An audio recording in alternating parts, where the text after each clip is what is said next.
అష్టాదశ పురాణములు గరుడ పురాణం ఆచారకాండ 63 రుచి ప్రజాపతితో పితరుల సంవాదం 64 రుచి గావించిన పితృస్థుతి శ్రాద్ధాలలో ఆ స్తుతి పాట మాహాత్మ్యం. వీడియో చేసినవారు కంచి త్యాగరాజులు.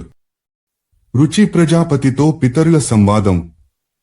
సౌనకాది మహామునులారా, మార్కండేయ మహాముని క్రౌంచిక మహర్షికి ఒక సందర్భంలో పితృస్తోత్రాన్ని వినిపించాడు. దానిని వర్ణిస్తాను, వినండి. ప్రాచీన కాలంలో రుచి ప్రజాపతి మాయా మోహము నుండి విడివడి నిర్భయుడై ఎక్కువ జపతపాలను చేస్తూ కర్మలను గావిస్తూ తక్కువ నిద్రిస్తూ నిరహంకార భావనతో గొప్ప నియమబద్ధ ఆధ్యాత్మిక జీవితాన్ని ఈ పృథ్వీపైనే గడపసాగాడు. క్రమంగా అగ్నిహోత్రాన్ని గృహస్థాశ్రమాన్ని పరిత్యజించి ఒక పూటే భోజనం చేస్తూ ఒంటరిగా తిరుగుతుండగా పితృదేవతలతనికి దర్శనమిచ్చి ఇలా అడిగారు: వత్స, నీవింకా వివాహం ఎందుకు చేసుకోలేదు? అది ఉన్నత గృహస్థాశ్రమానికి ద్వారమని, అది స్వర్గ మోక్షప్రాప్తికి మార్గమని నీకు తెలియదా? గృహస్థు మాత్రమే అందరికీ పనికొస్తాడు. సమస్త దేవతలను, పితరులను, ఋషులను, అతిథులను, యాచకులను భోజనం ద్వారా పూజాదానాదుల ద్వారా సంతృప్తిపరచి ఉత్తమ లోకాలను చేరుకోగలడు. దేవతలను స్వాహా మంత్రాలతోనూ, పితరులను స్వధా మంత్రాలతోనూ, అతిథులను నృత్యాదులను అన్నదానంతోనూ ఆనందింపజేయగలడు. అలా చేయకపోవడం వల్ల నీ పితృ దేవ రుణాలు తీరకుండా మిగిలిపోతాయి. అలాగే మనుష్యులకు, ఋషులకు, అన్యజీవాలకు కూడా నువ్వు రుణపడిపోతావు. పుత్రోత్పత్తి, దేవపూజ, పితృతర్పణాలు, చివరి దశలో సన్యాస గ్రహణం స్వర్గానికి సోపానాలు. మొదటి మెట్టుని కూడా చేరుకోని బతుకులెందుకు? పుత్ర, ఈ అన్యాయం వల్ల నీకు కలిగేవి కష్టాలు మాత్రమే. నీవు మరణించాక నరకానికే పోతావు. మరుజన్మలో కూడా క్లేశాలే ఎక్కువగా అనుభవమవుతాయి. రుచి మిక్కిలి వినయంతో ఇలా బదులిచ్చాడు: మహానుభావులారా, మానవ జీవితంలో దేనినైనా పరిగ్రహించడం అత్యంత దుఃఖానుభవాన్ని, పాప సంగ్రహాన్ని, అనంతకాలం దాకా అధోగతిని కలుగజేస్తుందని, అందుచేత దేనిని గ్రహించనివాడే ధన్యుడని వినియున్నాను. అందుచేతనే అనర్ధాలకు మొదటి మెట్టు అయిన స్త్రీని పరిగ్రహించడానికి మొగ్గలేదు. క్షణంలోనే అన్ని పుణ్యాలను నాశనం చేసే శక్తి, ఆసక్తి ఉంది. అందుకే నేనేదీ ఆశించలేదు. విద్య ద్వారా, సదా జ్ఞానోపార్జన రూపి అయిన జలం ద్వారా తన ఆత్మను నిర్మలం చేసుకోగలిగినవాడే నా దృష్టిలో ధన్యుడు, ముక్తుడు. విద్వాంసులెంతోమంది అనేక విధాలుగా సాంసారిక కర్మలనే రూపాన్ని ధరించి మనిషిని పంకిలంలో కూరుకుపోయేటట్లు చేసే కుటుంబ జీవనాన్ని వర్ణించారు. ఇంద్రియాలకి దాసోహమైపోయే మనిషే స్త్రీ వెంట, వివాహం వైపు పరుగులు పెడతాడని బోధించారు.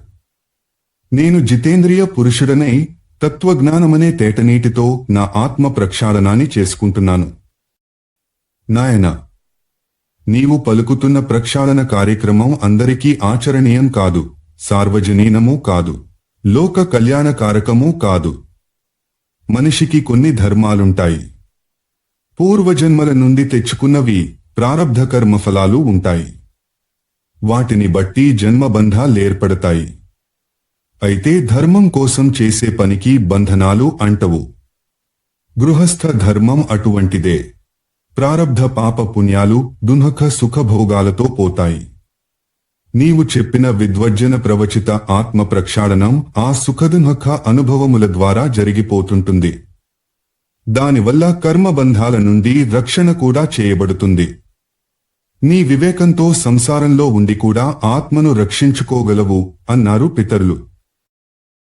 హే పితృదేవతలారా, కర్మ మార్గం ద్వారా అవిద్య, మాయా బలపడతాయని వేదాలలోనే చెప్పబడింది కదా. మీరంతా నన్ను ఆ మార్గంలోకే పొమ్మని బలవంత పెడుతున్నారు అన్నాడు రుచి. నాయనా, కర్మ ద్వారా అవిద్య పెరుగుతుందనే మాట అసత్యం కాదు. కాని విద్యావంతుడవడం కూడా ఒక కర్మే కదా. మాయను, అవిద్యను విచ్ఛిన్నం చేసే విద్య కూడా సంసారంలో భాగమే కదా. సజ్జనులెప్పుడూ శాస్త్ర ప్రతిపాదితములైన విహిత కర్మలను ఉల్లంఘింపరు. వారికి వాటి ద్వారానే మోక్షం ప్రాప్తిస్తుంది. ఎవరి కర్మను వారు చేయాలి. అలా చేయని వారు అధోగతి పాలవుతారు. అపరిగ్రాహం ఆత్మ ప్రక్షాళన హేతువే కాని అదే అపరిగ్రాహం కర్మల విషయంలో అపరిగ్రాహ్యం. అయినా ఒక స్త్రీని పరిగ్రహించి ఆమెను ఉద్ధరించి నీవు ఉద్ధరింపబడుతున్నావు కదా. వంశాన్ని అభివృద్ధి పణచి యజ్ఞయాగాదులను చేసి దానధర్మాలను నిర్వర్తించిన వాడే నిజమైన మనిషి. వానికి నిజమైన తోడు నీడ స్త్రీయే. నువ్వు వివాహం చేసుకోక వంశాభివృద్ధిని అరికట్టి పాపంలో కాలిపోతున్నావు. అవిద్య విషంతో సమానమని విద్వజ్జనులు నీకు చెప్పారు కదా. కాని ఆ విషం కూడా మానవునికెన్నో విధాల ఉపయోగపడుతోంది కదా. కొండొకచో ప్రాణరక్షణ కూడా చేస్తున్నది. కాబట్టి కర్మల వల్ల అవిద్య మాయ ఏర్పడినా వాటిని పటాపంచలు చేసే కర్మలున్నాయి. వాటినే నువ్వు చెయ్యి పెళ్లి చేసుకో, గృహస్థాశ్రమంలోకి అడుగుపెట్టు అని బోధపనిచారు పితృదేవులు. మెత్తబడిన రుచి పితరులారా, మీ మాటను జవదాటలేను. కాని నేను వృద్ధుడనే పోయాను. నాకిప్పుడు పిల్లనెవరిస్తారు? అయినా నేను అకించనుడిని, నాదంటూ ఏమీ లేనివాణ్ణి. ఇట్టి పరిస్థితుల్లో కాపురం పెట్టడం అత్యంత కష్టసాధ్యం. నాయనా, నీవేం చేస్తావో ఎలా చేస్తావో కాని గృహస్థుని కాకపోతే నీ పితరులమైన మేమంతా పతనమైపోతాము. నీవు అధోగతి పాలవుతావు అంటూ ప్రజాపతి రుచి యొక్క పితరులంతా పెనుగాలికి ఆరిపోయిన దీపాల వలె కనిపించకుండా పోయారు. అధ్యాయం 88. రుచి గావించిన పితృస్తుతి శ్రాద్ధాలలో ఆ స్తుతి పాట మాహాత్మ్యం. ఏదో వినయం కొద్దీ తాను అకించనుడనని తనకెవరూ పిల్లనెవరూ ఇవ్వరని అన్నాడే గాని ఈ రుచి ఒక ప్రజాపతి. రుచి అప్పటికింకా ప్రజాపతి కాడు, ఒక విప్రోత్తముడు మాత్రమే, బ్రహ్మ సంభవుడు, బ్రహ్మర్షి. అందుచేత ఆ మహాత్ముడు స్త్రీ కోసం కాకపోయినా కర్తవ్యోపదేశం కోసం వనంలోకి పోయి ఒకే చోట కదలకుండా కూర్చుని బ్రహ్మనుద్దేశించి 100 దివ్య సంవత్సరాల పాటు కఠిన తపమాచరించాడు. బ్రహ్మ ప్రసన్నుడై ప్రత్యక్షమై, విప్రోత్తమా, ఏమి నీ కోరిక అని అడిగాడు. సంపూర్ణ విశ్వానికే గతిని ప్రసాదించే బ్రహ్మదేవునికి తన గతిని వివరించి తన పితరుల అభిలాషను వినిపించాడు రుచి. ఓయి విప్రోత్తమా, నీవు ప్రజాపతివి కాగలవు. నీ ద్వారా ప్రజలు సృష్టింపబడవలసి ఉన్నది. ప్రజోత్పత్తిని గావించి నీ పితరులకు శ్రాద్ధ పిండదానాదులను చేసి వారి అభిలాషను తీరుస్తావు. కాబట్టి నీ పితరులు చెప్పిన స్త్రీ పరిగ్రహణం మిక్కిలి ఉచితమైయున్నది.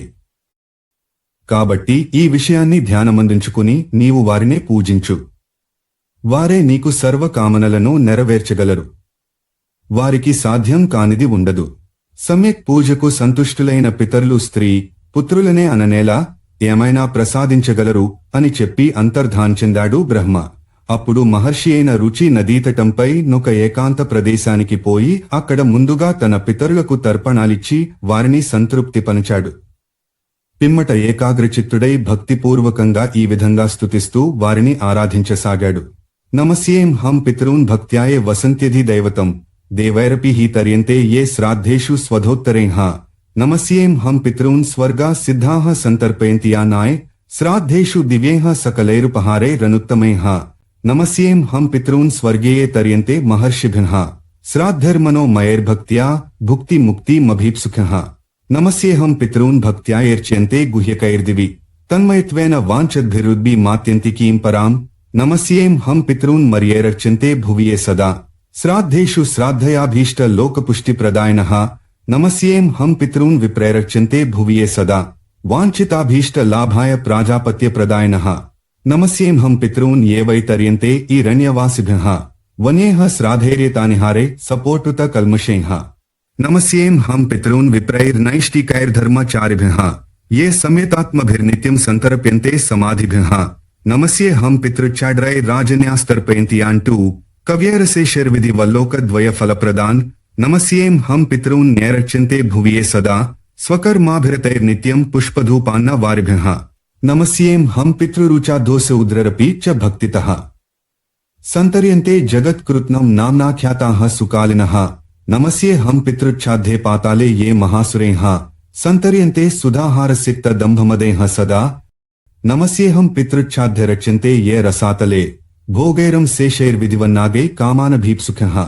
నమస్యేం హం పితృచ్ఛాద్యః సర్పైః సంతర్పితాన్ సదా తత్రైవ విధి వన్మంత్రభోగ సంపత్సమన్వితైః పితృన్నమన్యే నివసంతి సాక్షాద్యే దేవలోకే తమహీతలేవా తథాంతరిక్షే చ సురారిపూజ్యాస్తే వై ప్రతీచ్చంతు మయోపనీతం పితృన్నమన్యే పరమార్థభూతా ఏ వై విమానే నివసంత్యమూర్తాః యజంతి యానస్తమలైర్మనోభి యోగీశ్వరాః క్లేశవిముక్తి హేతూన్ తు పితృన్నమన్యే దివి ఏ చ మూర్తాః స్వధాభుజః కామ్యఫలాభిసంధౌ ప్రదానసక్తాః సకలేప్సితానాం విముక్తిదాయే నభిసంహితేషు తృష్యంతు తేస్మిన్ పితరః సమస్తా ఇచ్ఛావతాం ఏ ప్రదిశంతి కామాన్ సురత్వమింద్రత్వమితోధికం వా గజాస్వరత్నాని మహాగృహాణి సోమస్య ఏ రశ్మిషుయేర్కబింబే శుక్లే విమానే చ సదా వసంతి తృప్యంతు తేస్మిన్ పితరో నతోయేహ గంధాదినా పుష్టిమితో ప్రజంతు టు येषां हुते ग्नो हविषा च तृप्तिर्ये भुञ्जते विप्रशरीर संस्थाः ये पिण्डदानेन मुदं प्रयान्ति तृष्यन्तु तेऽस्मिन् पितरो न तोयेह